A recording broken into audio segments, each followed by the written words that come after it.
I think a lot of people misunderstand the word empathy. They think empathy is just being soft. Empathy is about meeting people again where they are.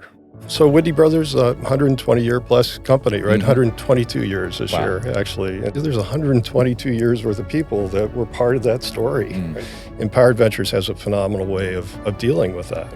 It was a natural transition from a family ownership into, again, an extended family ownership in the employee ownership world. A little bit of turbulence in the beginning.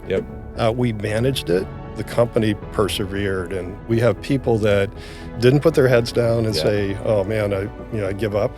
And then their willingness to say, "We're not just going to get past it, but we're going to do something better." And we want to make sure that we maintain that innovation presence, and we're staying 1 or 2 generations ahead of the competition all the time.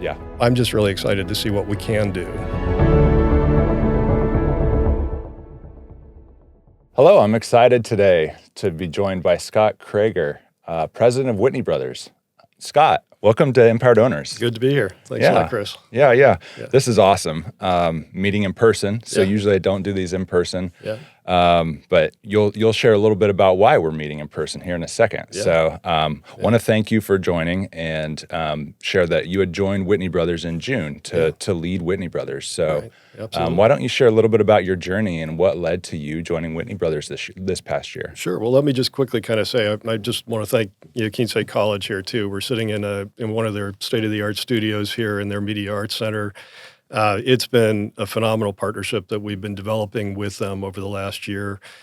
We have really enjoyed, working with them on our social media strategy and starting to kind of build things forward in that whole media arts kind of world for Whitney Brothers. It's a new venture for us altogether. We've had really the opportunity and privilege to work with one of their great students in this semester as an intern who's helping us build the foundation of our social media strategy and going forward. So we're really excited about that. And the partnership with Keene State has just been phenomenal that way. I think it's growing and developing. We have a lot of things ahead of us, I think, that we can do together. We're in this wonderful Media Arts Center that is just built out with studios and podcast, studios like this as well. And the program is phenomenal. It's kind of the heart of their journalism program. And the students that you see around here, if you walk around the halls, they're not just sitting in classes, looking at lectures and doing all that. They're actually doing a lot of work within studios like this and building kind of a resume and portfolio of work, that gets them to a point where they've got some really good foundation before they go out into the world after they graduate and so on. It's just a really incredible and unique program. So we're so happy to be here and appreciate Keene State College for hosting us. Amazing. Yeah. So how did you end up at Whitney Brothers? So I've spent the last couple of decades in public and private companies and larger companies, essentially, to have a global presence. And I think I had a little bit of an epiphany around COVID, I think like a lot of people did as well. If I look back at that, it's phenomenal career building for me to be with larger companies. I traveled the world. I got a chance to be able to see different cultures, different business styles, the way people do things in other countries, very different than we do here as well. And I think that informed a lot of my leadership style and the way, I kind of bring myself to work, every day. But at that COVID level, kind of after spending a couple of decades there, I recognized that public companies had more of a quarter-to-quarter kind of mentality. They were much more short-term focused than I really like to see, right? So in my leadership style, I'm looking more long-term, trying to help build out strategy and build out, what's next, for the company. And so I did something that I think even surprised me at the time, which I left the public company space, started my own company, and I think the real reason was to try to find some purpose and meaning in what I was doing and trying to build something of much longer term value, right? So I did that, but that journey ultimately led me to the employee ownership world, right? So a couple of years after I started that business, I started to lead a company, an employee-owned company down in Massachusetts, manufacturing business, and that was a wonderful thing. So tell us a little bit about the UPenn program that you joined. Yeah, so the UPenn program was a phenomenal start to my employee ownership experience overall. So when I look at that, it was a group of about 16 CEOs and presidents and executives of ESOP companies. And honestly, it was probably one of the best leadership challenges or classes that I've ever taken in my career. That's amazing. You build a great network with other CEOs that, it really helps you to grow and develop in your own role as a leader of an ESOP company. I really felt strongly that I'd kind of found my people and my place in the ESOP world, and that was foundational, just phenomenal. So leading an employee ownership setting, it's a program that continues today, and I would highly recommend that for anybody. It was just great and foundational for me, and so I really enjoyed it. That's incredible. I'd love to hear maybe an example of one thing in that program that was really like struck you. Well, I think, again, it's the relationships. So there's a lot of really good foundational kind of information you get on ESOPs technically and how you operate within a leadership setting in an employee-owned company. But it's the relationship you take away, right? Yeah. So the group that we had of 16 people, we still are in communication today a couple of years later. And we have bi-monthly meetings. We talk, about different topics throughout the year, and we just stay in touch. And so it's a really good kind of small-knit community of like-minded people, right, that have the same kind of mission and experience. Really so that's a big takeaway with it. That's really cool. So you ended up joining that program because you had already signed on to kind of lead an employee-owned company. That's right. And then you ended up coming to Empowered Ventures and Whitney Brothers a couple years later, right? That's right, yeah. So what's interesting about that is, there was a transition going on with the company that I had there, and I was looking for another opportunity and saw, Whitney Brothers. And when I met Empowered Ventures, met you and the team at Empowered Ventures, and then met Mike Jablonski at the time, who had sold the company early last year, I felt like it was a company that really was aligned with the kind of values that I brought, to the business. And so I felt like it was a really, really strong fit coming in. And Whitney Brothers has a phenomenal history behind it. And that story just drew me in. And so that rest of the story is here I am. Right? Yeah, so, love it. So just a little bit of additional reminiscing.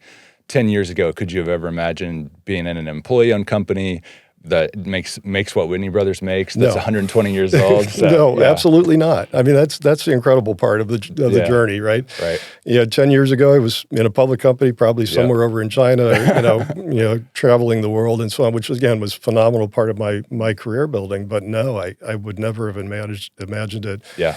And to be at this stage in my career, I think it's a pinnacle. It's a great, it's kind of what I had hoped I would get to at some point.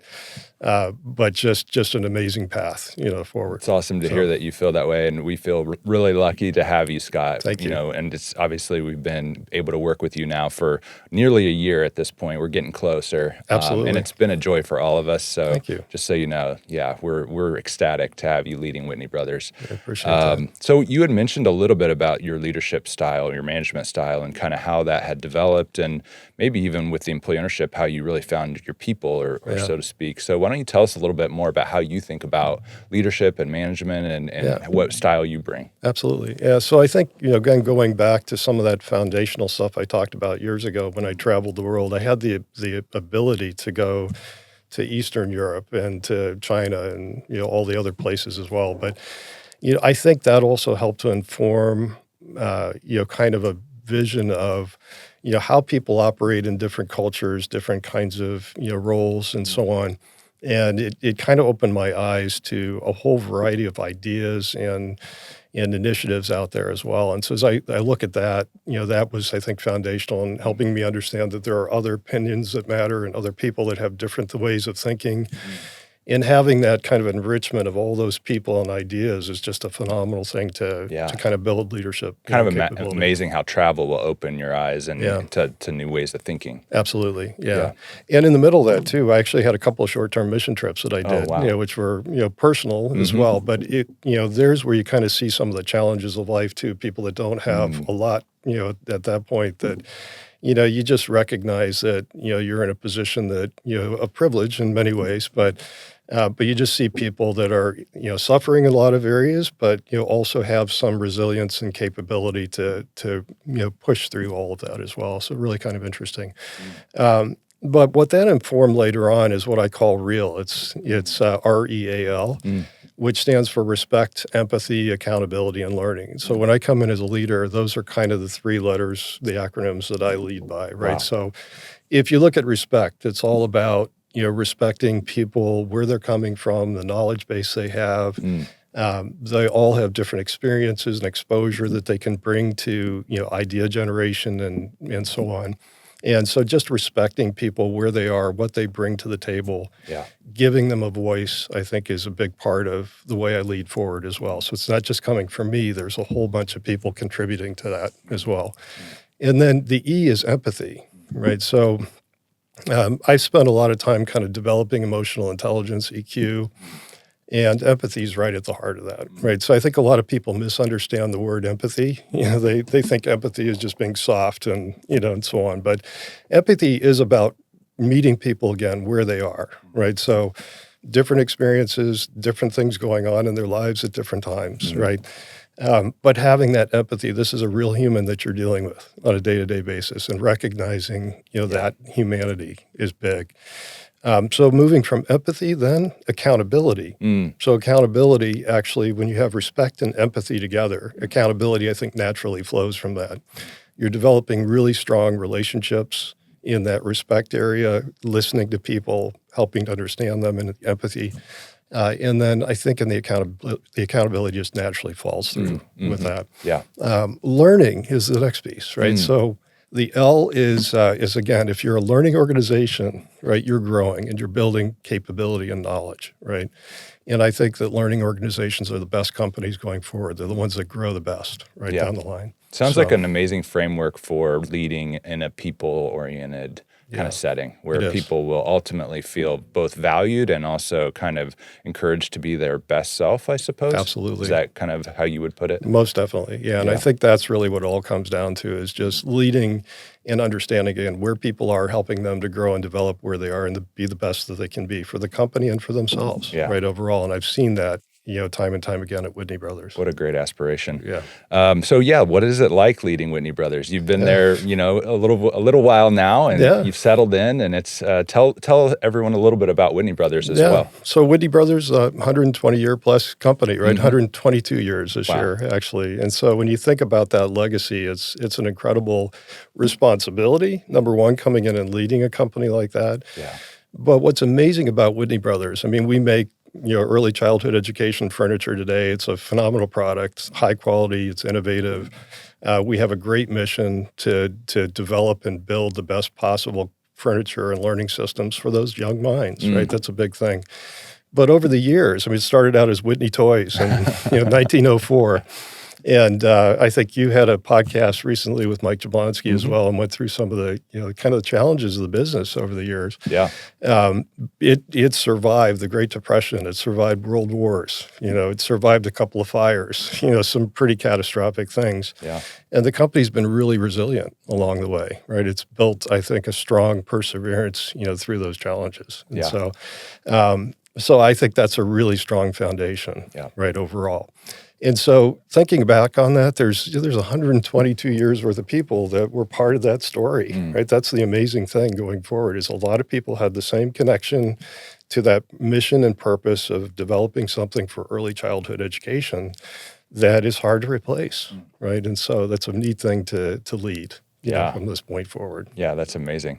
So what have your first, 8 months been like? So it's been good. It's been, I would say, coming into a situation like this where you have a 120-year-old company, you expect that you're going to have a lot of people who are kind of, stuck in their own ways and kind of, maybe not so flexible and so on. But honestly, I have found a team that has been incredibly open, welcoming, flexible, wanted to change and kind of build the company and grow it forward.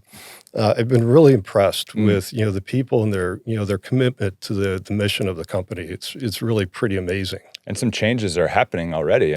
Because most people are excited for the company to move forward. Things are actually really happening at this point. Any changes you'd want to highlight so far? Yeah, so I think, we've been focusing a lot on internal development of people. So we've got a couple of people that we're bringing up through some leadership training that, have been had strong potential, essentially. And we saw that in them, right? So if you go back to respecting where they've been, having empathy and going through that, understanding that person, we found some people that were ready to kind of grow and build and develop their careers. And so we've got a couple of new people that are on a great track.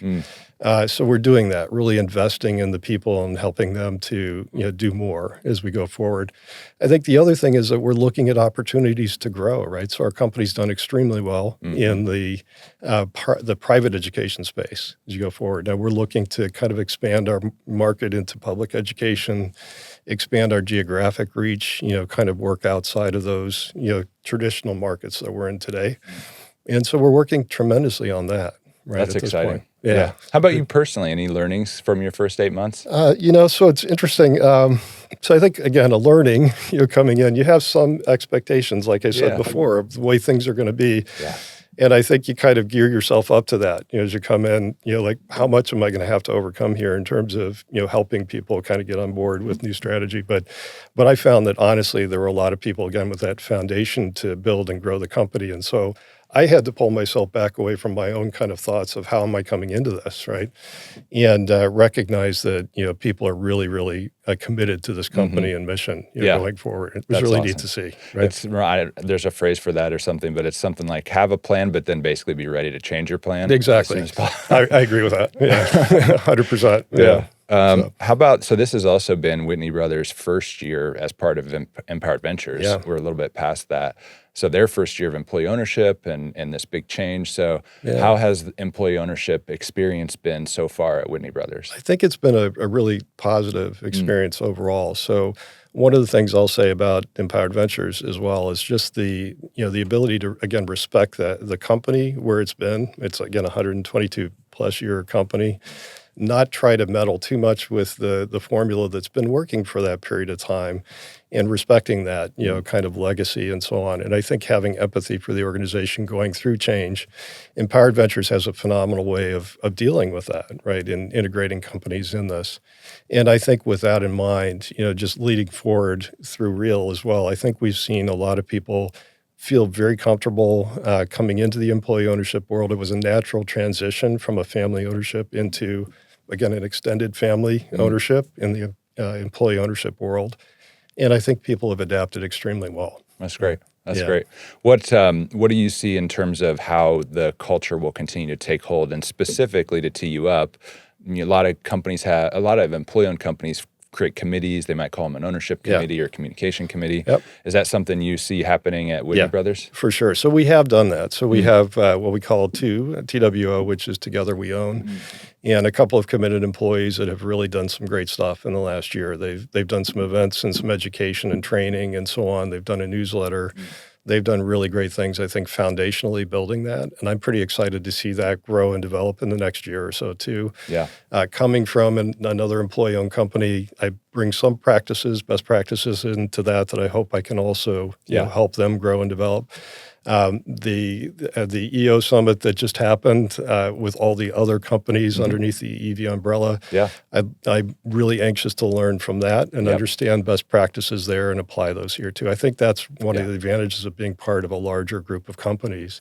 Is being able to share those best practices. That's cool.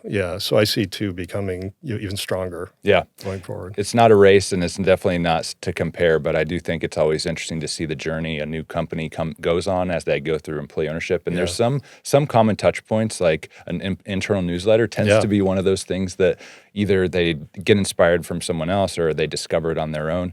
And Whitney Brothers was by far the fastest I've ever seen to be like, we need to do that, and like to create one that's like super impressive too. Good. I mean, I've seen it, and it's a really powerful tool. And so just kudos to your team for doing that. What would you say about just how the first year for Whitney Brothers, the last year, has been from a business perspective, industry, like all those kind of things? From a business perspective, it's had its challenges, for sure. So we started the year out with a much lower, business order book than we had imagined. The industry was a bit paused. A little bit of unluckiness, right, in terms of timing, probably, if we're being honest. Unfortunately, I think that is true, right? So if you look at our normal ramp into what's a really busy season for us over the summer came really late, right? And so that challenge of just kind of bridging that gap of lower business in the beginning part of the year into what actually ramped into incredibly high amounts of business in a very short period of time. We had to hire people, train people, move faster, I think, than we've had to in the past, right? And so that in and of itself was a challenge, right? bringing new people on board, getting them up to speed. At the same time, you're trying to push a lot of product out the door is a challenge in the business. And so I think we've seen that, that little bit of turbulence in the beginning. We managed it. But I think one of the things that is key, again, going back to real, is that learning piece, right? So what did we learn, from that? And, a lot of it is about employee development, retention, training, making sure we're ready for that ramp when it comes along, right? Those are big things for us. Looking at ways we can improve our lead times and work on inventory and reduce bottlenecks and things like that. So despite the adversity in that, I think we're starting to see a real path forward that is going to be a much more efficient organization. Yeah, right? It's been impressive from afar to see the resiliency and the leaning into coming together, figuring like the learning, not despairing basically that, we're going through a tough time. Right. So I've been impressed for sure, seeing how Whitney Brothers has navigated its first year. Yeah, that's great. What are you celebrating most looking back so far in 2025? So I'm celebrating just, again, that resilience of the company, right? Coming into it despite the fact that maybe, my expectations coming in were that we're going to be ramping faster and going through that. And, kind of putting all that aside, the company persevered, and I celebrate that, right? We have people that didn't put their heads down and say, "Oh man, I give up." They took it and said, "Okay, yep, this is a bump in the road. Let's get past it." And then their willingness to say, "We're not just going to get past it, but we're going to do something better, down the line." I think that's great. I would also celebrate, the leadership team in general, even all the way down through it. I'll say that through the leads on the floor and even people that are working within small Kaizen groups on the floor and so on. I think everybody plays a bit of a leadership role. But they have been willing to kind of look at the business a little differently and strategically, how do we change things for the better? And so I celebrate just the attitude there of being able to say, this is a company we're going to steward and build and grow. And that's neat. So I celebrate the people Amazing. there. Amazing. What are you excited about for 2026 and going forward? Yeah, so 2026, I think we've got some great initiatives already going at this point. So I'd mentioned just briefly earlier, one of the things we're looking at is expanding geographically, helping to move ourselves further west in the United States, for instance, grab a little bit more market share in places where I think we've got untapped potential. We're also looking at new markets, right? So just again, from that private space, kind of moving into the public education space and building a plan there as well. I think the other thing is just keeping ahead of the market, right, in terms of product development and innovation. So, which is something Whitney Brothers does really well. Absolutely, and we want to make sure that we maintain that that innovation presence and so on. And so we've got. We're actually going to say we're staying 1 or 2 generations ahead of the competition all the time. Yeah. And so to do that, you have to have a good process in place to be able to say we have a whole bunch of bank ideas coming in, getting to the ones that really make the most sense, communicating with customers and end users to make sure those are the right products to develop and go through that, and then building them through, right? So we have an incredible, I think, momentum going in that area. And I applaud our engineers, for instance, who are just hungry for that, right? They do a great job with it already, but I think they're just hungry to continue to develop and innovate forward. And so there's a couple of product launches that we have coming out this year that I think are going to be pretty cool. I'm always blown away at the products you guys come up with, so I'm excited to see what's coming out this year. It's good stuff. What about you personally? Anything you're excited about this coming year? Yeah, I mean, I'm excited about the growth potential for Whitney Brothers, right? So I think personally, yes, it's gratifying to see. Again, a team that is kind of pushing forward with you as well. I'm just really excited to see what we can do. It's one thing to kind of start planning your way through it, but the next step is execution on that. And I think, I'm excited for what that's going to bring. That's cool. Yeah. Scott, this has been awesome. I love doing these in person. Hopefully I can find more excuses to do them in person in the future. But to wrap up, thought we'd finish with a fun question. So I know you a little bit, and I know you like cycling. So why don't you share with us your top 4 kind of cycling experience? Sure, absolutely. Yeah, so I started cycling, gosh, I think it's probably been about 20 plus years ago or so. And it was just one of those discussions with a friend that said, hey, we're going to do a charity ride together. And I didn't even have a bike, at that point. It was New Year's Eve. We're going to do this thing. And I bought my first bike. And that first thing was, again, it was the Pan Mass Challenge, which is a Dana-Farber is a big cancer institute here in the Boston area that sponsors that ride, and they every year they produce millions of dollars toward cancer research and that. And so I trained hard, got through that, and had my first charity ride, and just got hooked. Out of curiosity, how long was that first ride? That one was 178 miles in 2 days. Wow. And so it started around Springfield, Massachusetts, and ended up on the Cape, right at the end of Cape Cod. How cool. And just a neat experience overall. And so just the community aspect of that too was phenomenal, right? People coming together, raising funds for that as well. Amazing. And then that led me to one called the Trans New Hampshire Bike Ride, which is a charity event for MD. And that was personal for me because I had a friend who had 2 sons actually with muscular dystrophy and raised a lot of funds for them as well. So that one was 3 days over 270 miles or so, I think. So, but those were phenomenal experiences, in going for that. The next one for me, if I look at, kind of different types of rides, right? So there's a charity side of it.